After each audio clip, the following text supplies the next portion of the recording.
तुला माहितीये का, तू असं विहिरीत कधी उडी मारलीस का? या विहिरीत? हा. नाही बाबा, मला तर जाम भीती वाटते राव. अरे बाबा, तुला माहितीये ना, माझ्या बोर्डिंग स्कूल मध्ये ना एक फ्रेंड आहे, तर तो आहे ना एकदम असं फास्ट फास्ट स्विमिंग करू शकतो. हे बस. कसं एक कसं कसं असं असं करतो तो. वा, आणि वा. एकदम फास्ट फास्ट करतो, माहितीये का तुला? आणि हे काय? Fast fast. हा. थांब थांब थांब थांब थांब. अगं डोळ्यात किती केस जात आहेत. थांब जरा, मी बघतो दे. अरे बाबा थांब, तुला हे नाही येणार माझे केस करता. का? कारण माझ्या बाबाला पण नाही यायचे केस करता. का मी भावनेला सांग. ओय, ओय, ओय, ओय. तुला काय वाटतं, सगळं तुझ्या भावनालाच जमता का? जादू दाखवू माझी? बघायची? बघायची. बघ.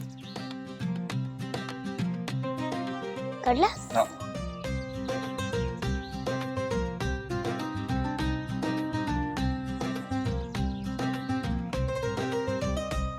अरे बाबा, ही तर माझी दाढी झाली. ए, दाढी बिशी जाऊ दे, थांब. बाबाची जादू अजून बाकी आहे, कळलं काय? कधी हसणार आहे, कधी रडणार आहे, कधी हसणार आहे, कधी रडणार आहे. मी सारी जिंदगी माझी तुला जपणार. ये बात. एक मिनिट थांब, फोटो काढतो मग आपण बघूया. जिंदगी माझी तुला जपणार आहे. मी सारी जिंदगी माझी तुला बघू बघू. वाव, बाबा तू एवढं प्रिटी कसं करतोस? अगं, आणि किती छान दिसतंय. साळे तुझे सारे उन्हाळे, हिवाळे पावसाळे, मी सोबत हात कायमचा तुझा धरणार. आणि माहिती इकडे बसली आनंदी. अरे काय चाललंय का तुझं? अरे बाबा हट्ट दुसरं काय. आनंदी खूप दिवसांनी आली आहे, मी तिच्या बरोबरच वरण भात खाणार. आणि एवढंच नाही तर त्यानंतर आजीने गोष्ट पण सांगायची आहे. बरं आता मला तुम्ही दोघं सांगा,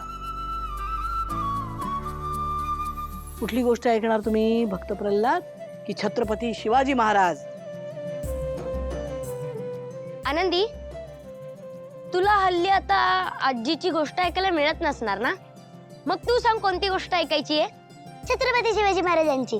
बरं, पण त्याआधी व्यवस्थित जेवायचे बरं का? ओके.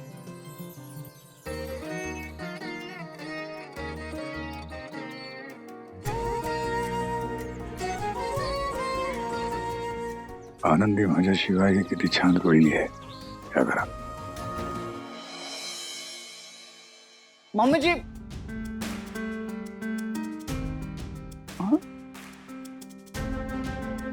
घरी कोणच नाही वाटतं.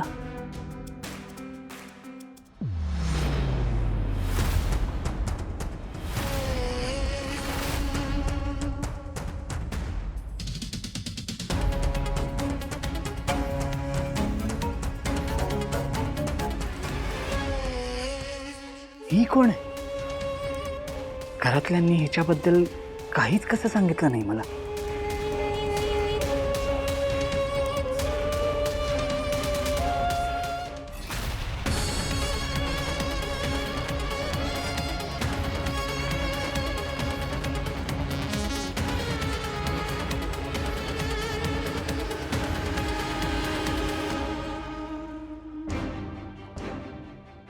हिला सरळ हाक मारू का?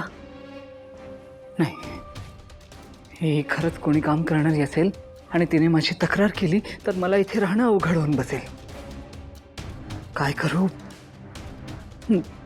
मला का फील होते ही जानू, ही जानू सारखीच वाटते.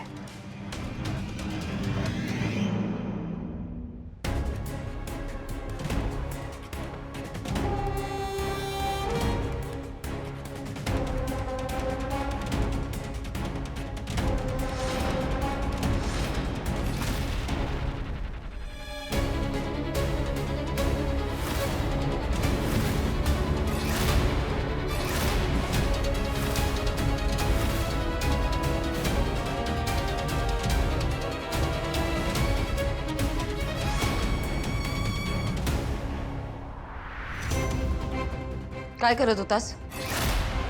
ती मुलगी आत काम करते आणि तू तिचे फोटो काढतोयस चोरून? एक शब्दही बोलू नकोस. तू इथं नवीन कामाला लागलायस, तुला माहित नसेल म्हणून सांगते. हे सभ्य माणसाचं घर आहे. आमचं कुटुंब गावातलं प्रतिष्ठित कुटुंब आहे. इथं वागताना बोलताना 50 वेळा विचार करावा लागेल. लेकीबाळींचं घर आहे, हे कळलं ना? इथे ही असली घाणेरडी कृत्य चालणार नाहीत. नाही मम्मी जी, मैंने तू बस. गप्प बस. मला कुठलंही स्पष्टीकरण नकोय, कारण हे जे काही वागलंयस ना ते इतकं घाणेरडं आहे की त्यावर तू कितीही उत्तरं दिलीस तरी ती मला पटणार नाही. शी, अरे किती विश्वासाने तुला यांनी कामावर ठेवलं होतं. इथं राहायचं असेल ना तर सभ्य माणसासारखं राहावं लागेल. जमत असेल तर राहा, नाही तर आजच्याच तुझ्या गावाला निघून जा. नहीं मम्मी जी, मैं बहुत बड़ी गलती कर बैठा. मैनू बड़ा बुरा लग रहा है जी. मैनू प्लीज माफ कर दो. तुला किचन पर्यंत येऊ दिलं ना तेच चुकलंय माझं. एक गोष्ट लक्षात ठेवायची, आजपासून तुझी जागा ह्या घराच्या बाहेर अंगणात. तिथूनच गाडीची चावी द्यायची आणि तिथूनच घ्यायची. पुन्हा जर का माझ्या घराचा उंबरठा ओलांडलास ना तर याद राख, कानेटकरांनी शब्द दिला होता म्हणून तुला इथं नोकरीवर ठेवलं आणि ते चांगले आहेत म्हणून तुला दुसरी संधी देते. पुन्हा हे असलं काही वागलंस ना तर माझ्याशी गाठ आहे, कळलं? ये. थैंक यू मम्मी जी.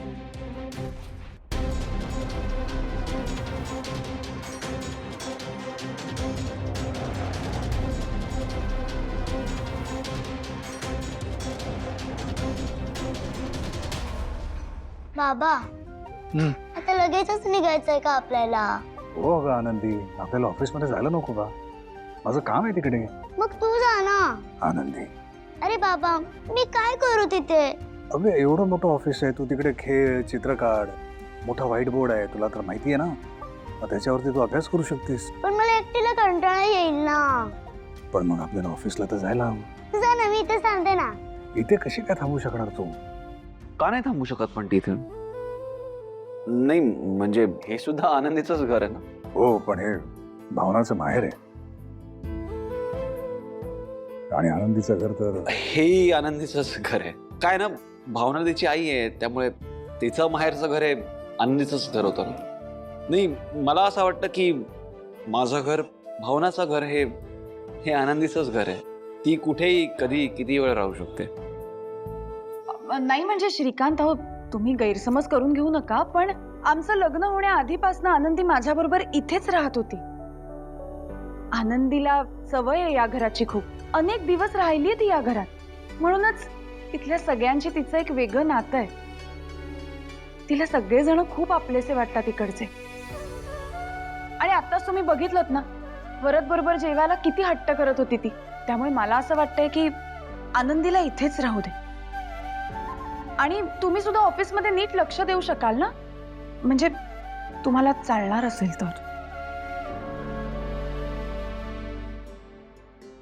आनंदी, त्रास नको देऊस कोणाला. नाही. अहो नाही, त्रास कसला? नातवंडांचा त्रास म्हणजे आजी आजोबांसाठी सुखच असतं. श्रीकांत, तुम्ही अजिबात काहीच काळजी करू नका. मी आणि सिद्धिराज आनंदीला सोडायला येतो, नाहीतर तुम्ही घ्यायला या. आपण ते ठरवूया काय ते. ठीक आहे.